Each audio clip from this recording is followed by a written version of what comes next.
உங்கள் கனவில் உங்களுடைய ஸ்பெசிஃபிக் பர்சன் அடிக்கடி வந்துக்கிட்டே இருக்காங்களா? இல்லை உங்கள் ஞாபகத்தில் அடிக்கடி உங்களுடைய ஸ்பெசிஃபிக் பர்சன் வந்துக்கிட்டே இருக்காங்களா? அதற்கு காரணம் என்ன அப்படின்னு தெரிஞ்சுக்கணுமா? இந்த வீடியோ உங்களுக்கானது தான்.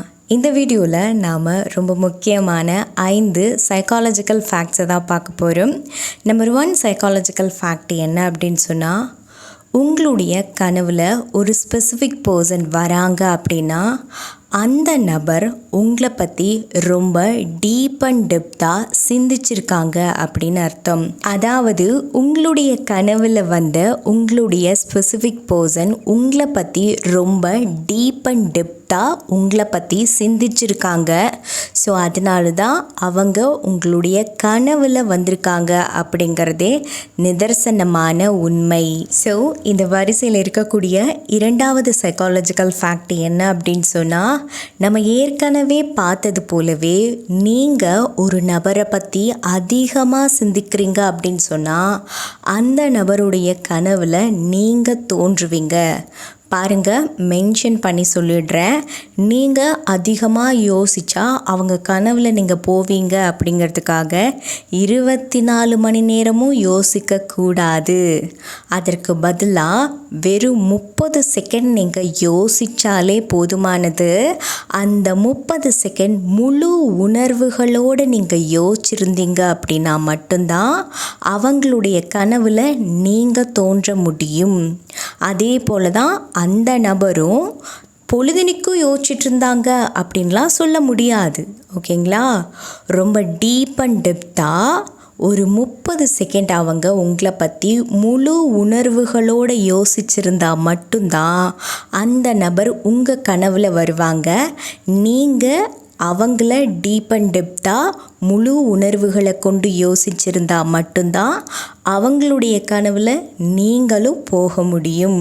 ஸோ தென் இந்த வரிசையில் இருக்கக்கூடிய 3வது சைக்காலஜிக்கல் ஃபேக்ட் என்ன அப்படின்னு சொன்னால், ஒரு நபர், அது ஆணாக இருந்தாலும் சரி இல்லை பெண்ணாக இருந்தாலும் சரி, ஒரு டாப்பிக்கை எக்ஸ்பிளைன் பண்ணிகிட்ருக்காங்க அப்படின்னா அது ஆப்போசிட்டில் இருக்கக்கூடிய அந்த நபர் ரொம்ப ஃபுல்லாக அழகாக லிசன் பண்ணுறாங்க அப்படின்னா அவங்களுக்கு உங்களை ரொம்ப பிடிச்சிருக்குன்னு அர்த்தம். இப்போ மட்டும் இல்லை, எப்போவுமே அவங்களுக்கு உங்களை ரொம்ப பிடிக்கும் அப்படின்னு அர்த்தம்.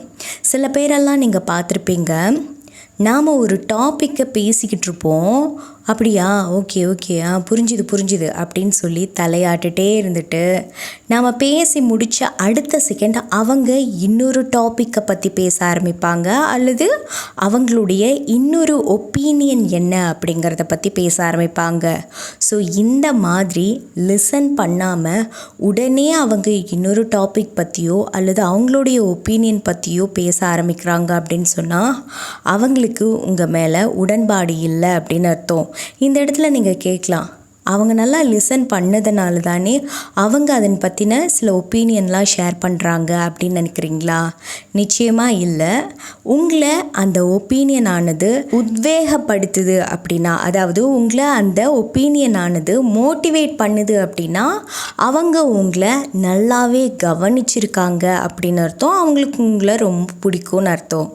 அதுவே மாற்று கருத்து ஒன்று தெரிவிக்கிறாங்க அல்லது ஏடாகூடமாக வேறு ஏதோ ஒரு விஷயத்தை பற்றி பேசுகிறாங்க அப்படின்னு சொன்னால் அவங்களுக்கு உங்கள் மேலே இன்ட்ரெஸ்ட் இல்லைன்னு அர்த்தம். ஏதோ ஒரு ரீசனுக்காக இப்போ கூட உங்ககிட்ட பேசியே ஆகணுமே, நீங்கள் பேசுகிறதெல்லாம் தலையெழுத்துன்னு கேட்டே ஆகணுமே அப்படின்னு சொல்லி சகிச்சுக்கிட்டு இருக்காங்க அப்படிங்கிறத நீங்கள் புரிஞ்சுக்கணும். ஸோ தென் இந்த வரிசையில் இருக்கக்கூடிய ரொம்ப முக்கியமான 4வது சைக்காலஜிக்கல் ஃபேக்ட் என்ன அப்படின்னு சொன்னால், நீங்கள் குட்டி குட்டியாக ஷேர் பண்ண விஷயத்தை கூட கவனமாக கவனித்தது மட்டும் இல்லாமல் அதை சரியாக ஞாபகம் வச்சுருப்பாங்க.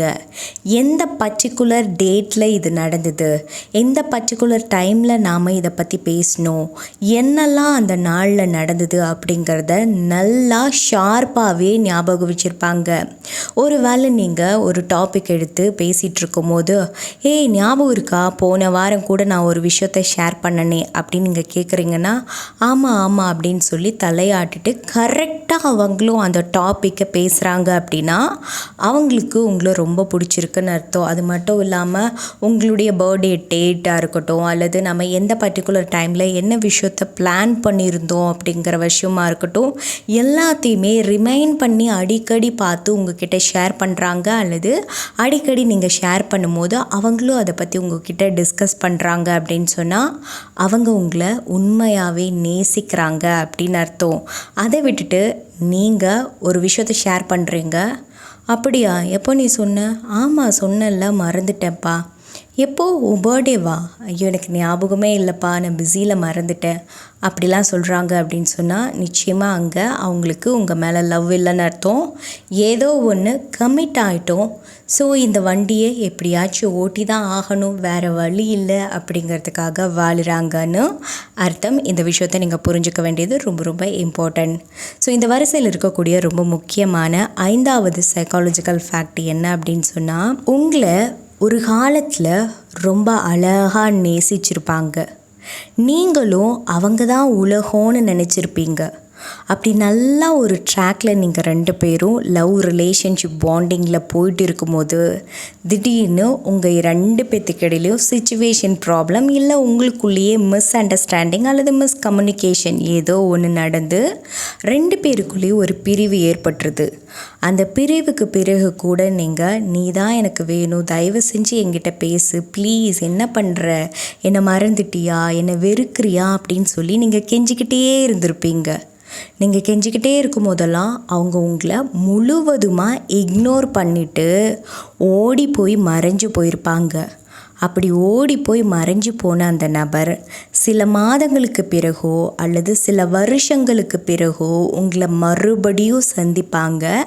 ஒன்று யதார்த்தமாக சந்திப்பாங்க, இல்லை அப்படின்னு சொன்னால் அவங்களே உங்களை காண்டாக்ட் பண்ணுவாங்க. ஸோ அந்த மாதிரி காண்டாக்ட் பண்ணதுக்கு பிறகு உங்ககிட்ட பழைய நினைவுகள் பற்றியெல்லாம் பேச ஆரம்பிப்பாங்க. உனக்கு ஞாபகம் இருக்கா, நம்ம 2 பேரும் கோயம்புத்தூர் போயிருந்தோம்ல, அப்போது உனக்கு கூட நான் ஒரு ட்ரெஸ் வாங்கி கொடுத்தேன்ல, ஆமாம் உனக்கு ஞாபகம் இருக்கா, நீ கூட ஒரு நாள் ரோஸ் கேட்ட, நான் அதுக்கு பதிலாக மல்லிகைப்பூ வாங்கி கொடுத்தேன்ல, ஞாபகம் இருக்கா. இந்த மாதிரியெல்லாம் போனவங்க திரும்ப வந்ததுக்கு பிறகு அடிக்கடி இதை எல்லாத்தையும் ஞாபகப்படுத்திக்கிட்டே இருப்பாங்க. ஞாபகம் இருக்கா ஞாபகம் இருக்கான்னு நம்மக்கிட்ட அவங்களாவே ஒரு டாப்பிக்கை எடுத்து ஞாபகம் இருக்கான்னு கேட்க ஆரம்பிப்பாங்க.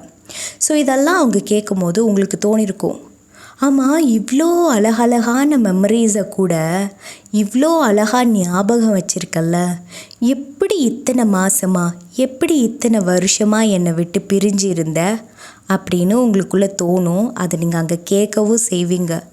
அப்போ அவங்க அதுக்கு சொல்வாங்க, உன்னை நான் நினைக்காத நிமிஷங்களே இல்லை, இந்த மெமரிஸ் எல்லாம் நீ கொடுத்தது, இந்த மெமரிஸ் எல்லாம் எனக்கு அவ்வளோ அழகான மெமரிஸ். ஸோ இதை எப்படி நான் விடுவேன், நான் டெய்லி தூங்குறதுக்கு முன்னாடி ஒவ்வொன்றா யோசித்து பார்ப்பேன், ஆனால் எனக்கு உன் மேலே ரொம்ப கோபம் தெரியுமா, ஸோ அதனால தான் நான் டிஸ்டன்ஸ்லேயே இருந்துட்டேன். உன் மேலே எனக்கு ரொம்ப கோவங்கிறத விட எனக்கு உன்னை நினச்சாலே பயமாக இருந்துச்சு, நீயாவது சந்தோஷமாக இருக்கணும் அப்படிங்கிறதுக்காக தான் என்னுடைய ஆசை கனவு இதெல்லாத்தையும் ஒதுக்கி வச்சுருந்தேன்ப்பா, இதெல்லாம் ஞாபகம் வராத நாட்களே இல்லைப்பா, இன்றைக்கி இதெல்லாம் உனக்கு ஞாபகம் வரணுங்கிறதுக்காக தான்ப்பா இதெல்லாம் எடுத்து சொல்கிறேன் அப்படின்னு ஒரு பதில் கொடுப்பாங்க. கான்செப்டை புரிஞ்சுக்கோங்க. அந்த நபருக்கு உங்கள் கூட இருந்த நினைவுகள் இவ்வளவு காலமாக இல்லவே இல்லை. உங்களை அவங்க பிரிஞ்சு போயிருந்தாங்க இல்லையா, அந்த சில மாதங்கள் அந்த சில வருஷங்கள் உங்களை பற்றின எந்த விதமான நினைவுகளும் இல்லாமல் அதெல்லாம் ஸ்கிப் பண்ணிவிட்டு இதெல்லாம் நாமையே நினச்சி பார்த்துட்ருக்கணும், வேஸ்ட் ஆஃப் டைம் அப்படின்னு சொல்லிட்டு தூக்கி ஒரு ஓரமாக வச்சுட்டு ஜாலியாக அவங்களுடைய லைஃப்பை லீடு பண்ணிகிட்டு இருந்தாங்க. பட் இப்போது உங்ககிட்ட மறுபடியும் அவங்க ஏதோ ஒரு தேவைக்காக மறுபடியும் கமிட் ஆகுறாங்க. அதனால தான் அவங்க தன்னை தானே ஆமாம் என்னெல்லாம் நடந்துச்சு அப்படின்னு சொல்லி யோசிக்க ஆரம்பிச்சிருக்காங்க. அப்போது அவங்களுக்கு வந்த நினைவுகளை எல்லாத்தையும் தான் உனக்கு இது ஞாபகம் இருக்கா அது ஞாபகம் இருக்கா அப்படின்னு சொல்லி நம்மளை கேட்குறாங்க. பாருங்கள், 4வது பாயிண்ட்டுக்கும் 5வது பாயிண்ட்டுக்கும் நிறையவே வித்தியாசம் இருக்குது. வேணும்னா இன்னொரு தடவை லிசன் பண்ணி நல்லா கேளுங்க. 4க்கும் 5க்கும் ரொம்ப வித்தியாசம் இருக்குது. ஸோ வேறு ஏதாவது டவுட் இருக்குது அப்படின்னு சொன்னால் கீழே கமெண்ட் பாக்ஸில் எங்கிட்ட கேளுங்க. அல்லது எங்கிட்ட பர்சனல் லைஃப் கோச்சிங் எடுத்துக்கணும், அல்லது லா ஆஃப் அட்ராக்ஷன் சம்மந்தப்பட்டமான classes, love attract, money attract, job attract, இது போல் ஏதாவது வாண்டட் இருக்குது அப்படின்னு சொன்னால் கீழே டிஸ்பிளே ஆகிட்டுருக்கக்கூடிய நம்மளுடைய வாட்ஸ்அப் கான்டாக்ட் நம்பருக்கு மெசேஜ் பண்ணுங்கள். நான் 2 புத்தகங்கள் எழுதியிருக்கேன். ஒன்று பேராற்றலின் பிறப்பிடம், மற்றொன்று உறக்கத்தின் உளவியல். இந்த 2 புத்தகங்களையும் நீங்கள் வாங்கி படிக்கணும் அப்படின்னு நினைக்கிறீங்கன்னா புத்தகத்துடைய லிங்க்கை கீழே டிஸ்கிரிப்ஷனில் கொடுத்துருக்கேன். மறக்காமல் புத்தகத்தை வாங்கி படிச்சுட்டு உங்களுடைய கமெண்ட்ஸை என்கிட்ட ஷேர் பண்ணுங்கள். தேங்க்யூ.